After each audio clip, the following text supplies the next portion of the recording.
விரும்பாத ஒரு விஷயத்தை அதை செய்யணும். இதை இப்படி பிடிச்சிட்டு ஒரு புல் இப்படி பிடிச்சிங்கன்னா அதில் கடிக்க முடியாது.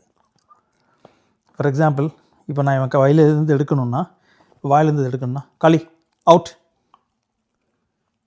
குட் பாய், களி கண்ணா இங்கே பாரு, அப்பா பாரு, களி, லுக் அட் மீ, ட்ரீட்டை பார்க்காத, அப்பா பாரு, போனை பார்க்காத. இது ஒரு வகையில் ஒரு செல்ஃப் கண்ட்ரோல் கொண்டு ஒரு டாக். இப்போ அவன் வந்து விட்டுட்டாங்க, ஃப்ரீயாக விட்டுட்டான், குட் பாய். இப்போ எடுத்துக்கலாம். இப்போ ஒரு வேளை வந்து இவன் என்னை நோய்க்கு இப்படி கடிக்க வரான்னு வச்சுக்கோ, களி out, good bye, good bye, good bye, that's a good boy. இப்படி இப்படி வர்றது இது ஒரு டேஞ்சரான விஷயம். சின்ன குழந்தைங்க இப்படி கொடுக்கும்போது, இப்படி டாக் இப்படி முன்னாடி வரும்போது என்ன பண்ணணும், இது எனர்ஜி. நான் அவனை பயமுறுத்தலை, திட்டலை,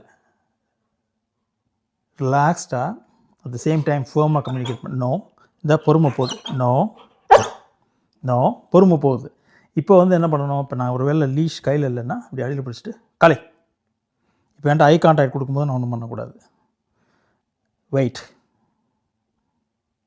வெயிட், இப்படி பொறுமை போனான்னா அப்படி ஒரு புல், களி, குட் பாய், டேக் இட். இப்படி தான் பொறுமையாக அப்படி தான் எடுக்கணும். முன்னாடி வந்து இப்படி பிடுங்கக்கூடாது.